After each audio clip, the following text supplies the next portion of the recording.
नमस्कार, अमरउजाला.com पर आपका स्वागत है। वित्त मंत्री निर्मला सीतारमण ने बजट पेश कर दिया और इस बजट में जो सबसे ज़्यादा चर्चा है वो है हमारे इनकम टैक्स स्लैब की। इसमें बदलाव हुए हैं और बहुत सारी चीज़ें समझ में आई और बहुत सारी चीज़ें समझ में नहीं आई हैं। और जो हम समझना चाह रहे हैं उसके लिए इस वक्त हमारे साथ दो सीए हैं, शुभ नारायण सिंह जी और गिरीश नारंग जी। दोनों लोगों से हम लोग ये समझेंगे कि ये जो बदलाव हैं वो हमारे आपके लिए कितना फ़ायदेमंद होंगे और किस तरह से हम इसका बेनिफिट्स ले सकते हैं और अभी इनमें क्या क्या कन्फ्यूज़न बचे हुए हैं।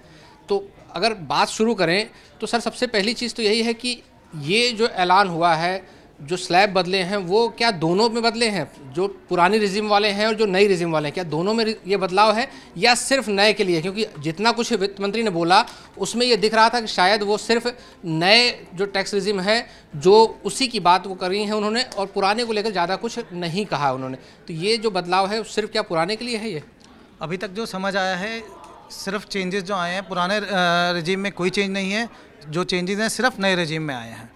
ये जो बदलाव दिख रहा है, अगर हम इसकी बात करें तो इसमें एक तरह से ये दिख रहा है कि मैं अगर 7 लाख तक की इनकम है तो नए रिजिम में जाऊं तो शायद मुझे फ़ायदा होगा, लेकिन अगर मेरी इनकम 5-10 लाख तक है उस स्थिति में मैं देखता हूं कि शायद पुराना रिजिम अभी भी मुझे फ़ायदेमंद रहेगा। क्या 10-10.5 लाख तक की जो हमें छूट मिलती है उसको देखते हैं अगर हम, तो पुराने रिजिम में रहना ज़्यादा, अगर 10 लाख से कम की इनकम है तो क्या पुराना रिजिम अभी भी बेनिफिशियल होगा? पुराने रिजीम में अगर हम देखें तो अगर किसी के पास 2 लाख रुपए का हाउसिंग लोन का बेनिफिट है, ATG की डिडक्शंस हैं, ATC की डिडक्शंस हैं, तो कुछ केसेस में आज भी ओल्ड रिजीम फ़ायदेमंद रहेगा। एक चीज़ और है सर कि पुराने रिजिम को लेकर कोई जिक्र नहीं किया गया, तो ये जो 3 लाख, 6 लाख, 9 लाख और 12 लाख के स्लैब हैं ये नए के लिए ही सिर्फ हैं। तो पुराने रिजिम में क्या क्या बदलाव हुए हैं, कुछ है उसमें कोई बदलाव? जो फाइनेंस मिनिस्टर स्पीच थी उसमें पुरानी रिजीम में कोई बदलाव नहीं है। तो मैं अगर एक करदाता हूँ और मेरी तनख्वाह 9 लाख रुपए है, उस स्थिति में मेरे पास अगर ATC के डिडक्शंस हैं, उसके बाद मैं नए रिजिम में फ़ायदेमंद रहेगा मेरे लिए या पुराना रहेगा? देखिए, इसका कंपैरेटिव एनालिसिस करना पड़ेगा। अगर आपके पास डिडक्शन से 80C या 24B का डिडक्शन अवेलेबल है तो अभी भी मुझे लगता है कि पुराना रिजीम ही बेहतर रहेगा, लेकिन अगर आपके पास डिडक्शन नहीं है तो न्यू रिजीम बेहतर है। तो सरकार ने एक और जो बड़ा बदलाव किया वो कि नए रिजिम में अब अगर आप कोई रिजिम चूज़ नहीं करते हो तो बाय डिफ़ॉल्ट जो होगा वो पुराना नहीं बल्कि नया वाला रिजिम रहेगा। तो क्या सरकार, अगर हम इसको इस तरह से देखें कि सरकार की कोशिश ये है कि आप खर्च करवाने पर ज़्यादा जोर है? देखिए, अभी तक जो स्कीम थी, ओल्ड स्कीम को माना जाता था कि डिफ़ॉल्ट है और आपको अगर न्यू रिजिम सेलेक्ट करना है तो वो ऑप्शनल था। अब सरकार अल्टीमेटली चाह रही है कि ओल्ड रिजीम को ख़त्म किया जाए। ये उसकी तरफ एक कदम मानेंगे हम। मतलब कुल मिला के कि एक तरह से जो 2020-21 के बाद बातें हुई थी कि जो नया रिजिम लाया गया है वो शायद ओल्ड रिजिम को धीरे धीरे ख़त्म किया जाएगा, तो क्या एक और स्टेप है उसी का? बिल्कुल, सरकार का जो अब फोकस है किसी भी तरीके से न्यू टैक्स रिजीम को अट्रैक्टिव बनाना। तो गवर्नमेंट ने इस बार प्रिविलेज दी है कि जो स्टैंडर्ड डिडक्शन ओल्ड रिजीम में था उसको न्यू रिजीम में भी लेके आए हैं, और प्लस जो टैक्स का स्लैब है उसमें भी बदलाव कर दिया है। जहां पहले 8 स्टेप थे अब 6 स्टेप पे रह गया है टैक्स।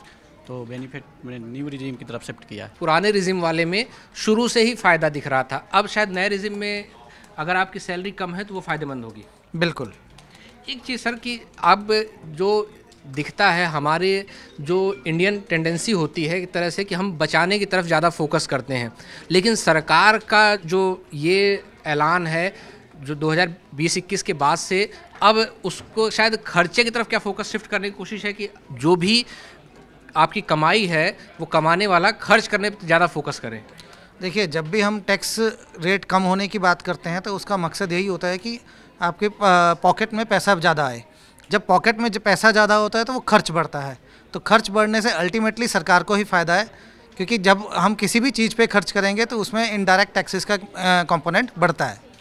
एक चीज़ है कि जो आज देख रहा था मैं कि 32 पैसा, 1 रुपये में से 32 पैसा सरकार को जो आ रहा है वो बोरोइंग से आ रहा है।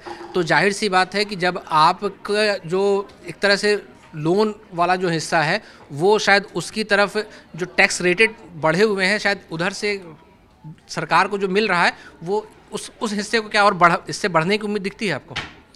देखिए, सरकार ने अभी तक हमने बात की 32% जो हमारा आज भी बोरोइंग्स पे है, लेकिन अगर हम इसे कंपेयर करें और कंट्रीज से, आज भी हम बहुत बेहतर स्थिति में है हमारी इकोनॉमी। लेकिन हाँ, जैसे टैक्स कलेक्शन बढ़ता है तो इसका कंपोनेंट धीरे धीरे कम होता जाता है, लेकिन उसका उतना ही आउटले भी बढ़ता जा रहा है, तो अल्टीमेटली हम वही पोजीशन पे रहने वाले हैं। तो इसमें अब जो मंशा दिख रही है, या जो आप ये कहिए कि अगर मैं एक टैक्स पेयर हूँ तो मेरे लिए आज की स्थिति में किस तरफ शिफ्ट होना ज़्यादा आसान होगा? जब हम बात करें ओल्ड टैक्स रिजाइम और न्यू टैक्स रिजाइम में, ये हर एक केस को अलग से स्टडी किया जाता है, लेकिन अब धीरे धीरे लग रहा है कि न्यू टैक्स रिजाइम मैक्सिमम लोगों के लिए बेनिफिशियल रहेगा। अभी की स्थिति में सर क्या स्थिति है? क्योंकि सरकार 2021 से लेकर आई नया रिजिम, तो पिछले आप लोग तो लगातार इसको देख रहे हैं, तो किस तरह से इसका कितना हिस्सेदारी ओल्ड और न्यू में, नए की कितनी हिस्सेदारी है अभी अगर हम पिछले फाइनेंशियल ईयर 21-22 की बात करें तो उसमें मुझे लग रहा है कि 5% भी न्यू रिजीम लोगों ने ऑप्ट नहीं की थी। और अब जो लग रहा है जिस तरीके से इन्होंने अट्रैक्टिव बनाया है उस स्कीम को और जो बेनिफिट्स दिए हैं, तो अगर उसको अल्टीमेटली देखा जाए तो लोग जो है इसकी तरफ शिफ्ट होना स्टार्ट हो जाएंगे। और अगर जिसके पास मेजर डिडक्शंस नहीं हैं तो वो ज़रूर इसकी तरफ आएंगे, और क्योंकि इसमें टैक्स की कंप्लाइंसेज भी कम है, वो भी एक अट्रैक्शन बढ़ेगा। तो न्यू टैक्स रिजीम की तरफ लोग जो है, जो पिछली बार बहुत कम लोग आए थे पिछले 2 साल में, अब अचानक से असेसमेंट ईयर 24-25 में बहुत तेज़ी से बढ़ेंगे।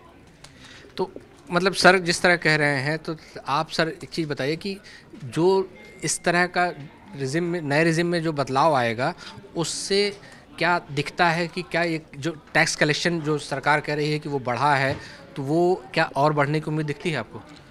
देखिए, जब हम बात करते हैं सिंप्लीफिकेशन की, सिंप्लीफिकेशन हमेशा टैक्स कंप्लायंस को बढ़ाता है। ये उसी तरफ एक कदम है, जितना टैक्स सिंप्लीफाई होगा उतना ही ज़्यादा कंप्लायंस बढ़ेगा। सरकार उसी तरफ कदम ले रही है। एक चीज़ सर कि कई लोग मेरे पास अभी आए भी लगातार जो पूछ रहे हैं कि वित्त मंत्री ये कहती है कि 7 लाख तक कोई टैक्स नहीं है, फिर मैं जो है फिर ये बताया जा रहा है कि 3 से 6 लाख वाले में 5% है, 6 से 9 लाख वाले में 10% है, 9 से 12 में फिर 15 हो जा रहा है, 12 से 15 में 20 हो जा रहा है, और 15 से ज़्यादा में 30 हो जा रहा है। तो ये तो 3 लाख से ही लगने लग रहा है। तो ये हालांकि ये क्लियरली समझ में आती चीज़, लेकिन कई बार इसका कन्फ्यूज़न होता है। तो ये एक बार सिंप्लीफिकेशन के लिए कि हमारे जो दर्शक हैं उनको एक बार बता दें कि किस तरह से ये कैलकुलेट, जो टैक्स कैलकुलेशन होती है वो किस तरह से होती है। मैं इसको इस तरह से कहूँगा कि अगर हम जिसकी भी आमदनी 7 लाख से कम है तो उनके लिए टैक्स अब निल है, और जिसकी आमदनी 7 लाख से ज़्यादा है उसके लिए स्लैब्स एप्लीकेबल हो रहे हैं। उसको जो अपना टैक्स कैलकुलेट करना है, 3 लाख तक की आमदनी पे 0 रहेगा, और 3 लाख से 6 लाख तक की आमदनी पे उसे 5% टैक्स देना है। इसी तरह 6 से 9, 9 से 12 और 12 से 15 और 15 से अधिक के रेट्स दिए गए हैं। लेकिन जिनकी 7 लाख से कम है उनके लिए टैक्स 0 है। हम इसको इसी तरह से समझ सकते हैं कि जिसका 7 लाख से कम है उसके लिए टैक्स रेट 0 हो गया, और जिसकी 7 लाख से ज़्यादा है उसके लिए स्लैब एप्लीकेबल है। तो सर एक चीज़, इसको अगर मैं ऐसे कहूँ कि अगर मेरी इनकम 9 लाख रुपए है तो 3 से 6 लाख का 5% मतलब कि करीब 15,000 रुपये, और उसके बाद 6 से 9 लाख वाले का 10% मतलब कि 30,000 रुपये। मतलब अगर मेरी इनकम 9 लाख रुपए है तो मुझे 45,000 रुपये देने हैं, टैक्स देना है। क्या मैं एकदम सही कह रहा हूँ? बिल्कुल सही कह रहे हैं। ये मतलब इस तरह से अगर हम इसको समझें कि आज की स्थिति में अगर 9 लाख रुपए इनकम है किसी की, तो उसको 45,000 रुपये उसका टैक्स बनेगा नए रिजिम में। और ये पहले किस तरह से था सर? पहले इसमें क्या था, अगर हम उसकी बात करें, हम न्यू रिजीम की, पुराने उसमें, तो पहले जो हमारे स्लैब थे जो 0 से 2.5 तक निल था, और 2.5 से 5 तक आपका 5% था, फिर 5 से 7.5 तक 10%, इस तरीके से 2.5 के बढ़ते हुए चल रहा था। तो अब इसमें क्या है कि 5 लाख तक हम पहले देखते थे तो इनकम हमारी 0 टैक्स पे होती थी दोनों रिजीम में, चाहे ओल्ड की कंपेयर करें चाहे न्यू की। अब उसने उस गैप को बढ़ा के कर दिया है 7 लाख। अब 7 लाख तक कोई टैक्स नहीं देना। इसका मतलब टैक्स तो जनरेट होगा उसमें, लेकिन जो रिबेट है 87A की, उसकी वजह से वो 0 हो जाएगा। इसलिए सीधे सीधे शब्दों में 7 लाख तक कोई टैक्स नहीं देना। तो सर अगर मैंने पुराना रिजिम लिया है तो क्या 7 लाख तक मुझे भी रिबेट मिलेगी क्या? बिल्कुल, पुराने में भी? पुराने में 5 लाख तक पुराने में मिलेगी। पुराने में 5 ही लाख मिलेगी। तो मतलब ये अगर मेरे 7 लाख का वो है तो आप नया रिजिम लेंगे तो आपका जो है कोई टैक्स नहीं होगा। लेकिन अगर आपने पुराना रिजिम ऑप्ट कर लिया जो कि अब बाय डिफ़ॉल्ट नहीं रहा, बाय डिफ़ॉल्ट अब नया रह गया, तो उस स्थिति में आपको कोई चेंज नहीं, आपका 7 लाख वाले ज़्यादा बेनिफिशियल होगी और 7 लाख तक टैक्स नहीं लगा। लेकिन अगर 7 लाख आपके सैलरी इनकम है ईयरली और उस स्थिति में आपने पुराना ले लिया तो आपको टैक्स देना पड़ेगा। इसको हम इस तरह से कह सकते हैं कि सैलरीड क्लास के लिए 7.5 लाख तक की आमदनी पे अब कोई टैक्स नहीं देना है। अब उसके लिए उन्हें ऑप्ट भी नहीं करना है। बिल्कुल, मतलब कि आपने कोई इन्वेस्टमेंट नहीं किया हुआ है, आपका कोई होम लोन नहीं है, आपने कोई LIC या किसी तरह का लाइफ इंश्योरेंस नहीं ले रखा है, उसके बाद भी अगर आप 7 लाख तक हैं तो आपको टैक्स नहीं देना होगा। क्या बिल्कुल सही। 7 लाख तक की अगर आपकी टोटल इनकम है, जैसे सर ने बताया कि 7.5 लाख उसको कंसीडर करिए, क्योंकि एक स्टैंडर्ड डिडक्शन इसमें भी अलाउ कर दिया सरकार ने। अच्छा। न्यू रिजीम में, तो उसका बेनिफिट मिलने के बाद मोटा मोटा कह सकते हैं कि अगर सैलरी एम्प्लॉय है तो 7.5 लाख तक उसको टैक्स नहीं बनेगा, क्योंकि वो 50,000 स्टैंडर्ड डिडक्शन का बेनिफिट लेने के बाद वापस 7 लाख पे आ जाएगा, तो टैक्स फिर से 0 हो जाएगा। एक चीज़ और, जो 52,500 रुपये का स्टैंडर्ड डिडक्शन की बात हुई है शायद, तो वो क्या 50 है या 52.5? 52.5 की अनाउंसमेंट की है, लेकिन अभी उसको बजट में समझना पड़ेगा, क्योंकि वहाँ कुछ क्लैरिटी नहीं थी जो उन्होंने लैंग्वेज अभी यूज़ की है। अच्छा अच्छा, स्टैंडर्ड डिडक्शन वर्ड लेकिन यूज किया है उसने। हाँ, क्योंकि मैं जो पढ़ा वो स्टैंडर्ड डिडक्शन 52,500 की बात की, तो वो 2,500 का वो एक वो देखना पड़ेगा। ये तो बात हो गई कि किस तरह से ये नया टैक्स रिजिम आप ऑप्ट करेंगे। अगर नहीं ऑप्ट करते हैं कोई टैक्स रिजिम तो आपको नया टैक्स रिजिम अब बाय डिफ़ॉल्ट हो जाएगा। पहले ये ओल्ड जो टैक्स रिजिम था वो बाय डिफ़ॉल्ट था। ये जो बड़ा बदलाव है, और उसके साथ में कोशिश सरकार की, जो अभी हमारे एक्सपर्ट्स, दोनों एक्सपर्ट्स ने भी कहा कि जो नया टैक्स रिजिम है उसकी तरफ जो टैक्स पेयर्स हैं उनको अट्रैक्ट करने का एक नया कदम है, और कोशिश यही है कि नए टैक्स रिजिम की तरफ ज़्यादा से ज़्यादा लोग आएँ। उसी के लिए ये ऐलान इस बार के हैं। और एक तरह से अगर हम इसको कहें कि एक तरह से आपको खर्च करने का को प्रोत्साहित करने की कोशिश है वित्त मंत्री की तरफ से, तो कोई कहना गलत नहीं होगा। कह सकते हैं सर इसको अंत में कि हम कि ये एक तरह से कोशिश यही है कि खर्च कीजिए, जिससे आपकी बोरोइंग पावर तो बढ़ेगी, साथ में सरकार की आमदनी भी बढ़ेगी। बिल्कुल सही। आप दोनों का सर इस पूरी चर्चा में शामिल होने के लिए शुक्रिया। और काफ़ी कुछ समझ में आया होगा हमारे दर्शकों को कि ये जो टैक्स में बदलाव हुए हैं स्लैब्स में, और उसके बाद में जो आप किस तरह से ऑप्ट कर सकते हैं, आपके पास जो आप उनको कैसे बेनिफिट उठा सकते हैं। अगर आपके पास सेविंग्स हैं तो आप पुराने रिजिम में कहाँ तक रहना आपको अभी भी फ़ायदेमंद है, लेकिन कई मामलों में अब नया टैक्स रिजिम फ़ायदेमंद होगा। डाउनलोड करें अमर उजाला ऐप और पाएं खबरें लगातार। अगर आप ये वीडियो YouTube पर देख रहे हैं तो हमारे चैनल को सब्सक्राइब करें और बेल आइकन को दबाना ना भूलें। अगर आप Facebook पर ये वीडियो देख रहे हैं तो हमारे पेज को लाइक करें।